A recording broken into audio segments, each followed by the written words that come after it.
But I wanted to bring in Mike Florio from ProFootballTalk.com because I'm looking at the number of fines so far through the first week. And I know that Ndamukong Suh, the big loser, $100,000, but we're over $300,000 in fines after 1 week. And you have the suspension, Deshaun Goldson. He hit somebody in the head, gets suspended, and Ndamukong Suh hit somebody in the knee. He does not. And Mike joins us now. Is this a record-setting pace here for the NFL, Mike? Yeah, I don't know because the NFL keeps this information close to the vest. If you ask about specific players in a given week, they will tell you as of Friday whether or not a guy was fined. But if you ask for, hey, but give me the whole list of who was fined, life would be a lot easier that way. They won't give that to you. You have to ask the right question. So basically what we do, we watch all the games, we look for the questionable hits, and then we make a list of all the guys we want to ask about, but it's impossible to catch all of them because we're talking about helmet-to-helmet hits, crown of the helmet, late hits, unnecessary roughness. Anything and everything that could get a guy fined falls in the same bucket. What about Brandon Mayweather with his helmet-to-helmets, and he even got a concussion himself with one of those hits? He'll get fined for the first one because that was the first violation so far of the new rule against using the crown of the helmet against an opponent. Merriweather dropped that helmet down and hit Eddie Lacy, the Packers running back, with the crown of Merriweather's helmet outside of the tackle box. That should have been flagged. It wasn't. Merriweather will be fined. Now, on the second one, when he hit James Starks, the replacement for Eddie Lacy, helmet to helmet, the league's position is that Merriweather's helmet was turned just enough so it wasn't flush with the top like a battering ram.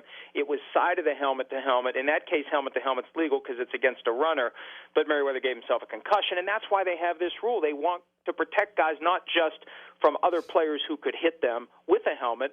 They want to protect guys from injuries that they would suffer by using that crown of the helmet as a weapon. But it seems like the NFL and these officials are officiating for tomorrow.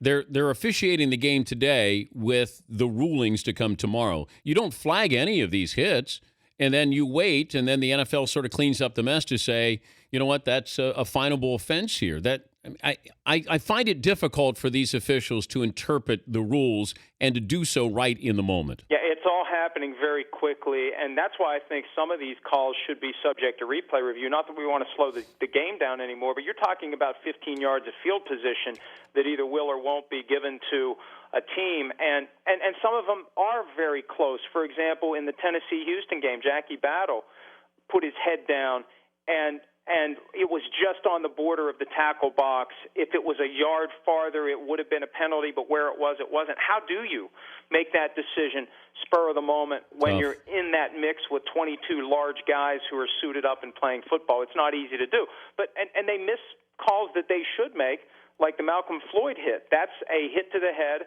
of a defenseless receiver, and that should have been flagged. And it wasn't. So, the officials are supposed to be enforcing these rules aggressively, but it is hard to do it when you're in the moment. What about hitting these quarterbacks now? If you do that read option, and, we saw this with Kaepernick, Russell Wilson got popped, Vic has gotten popped.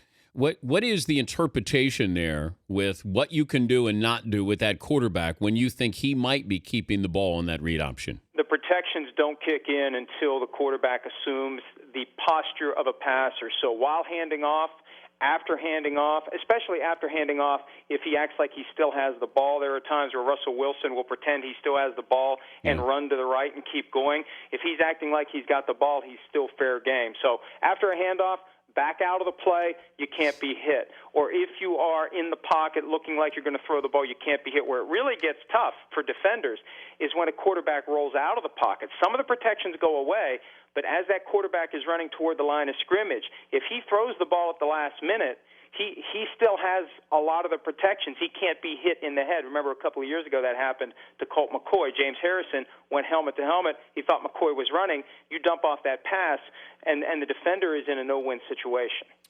Good to visit with you. Thanks for clearing that up, Mike. Thank you. All right, see you, buddy. Mike Florio, ProFootballTalk.com. The Dan Patrick Show, weekday mornings on Audience.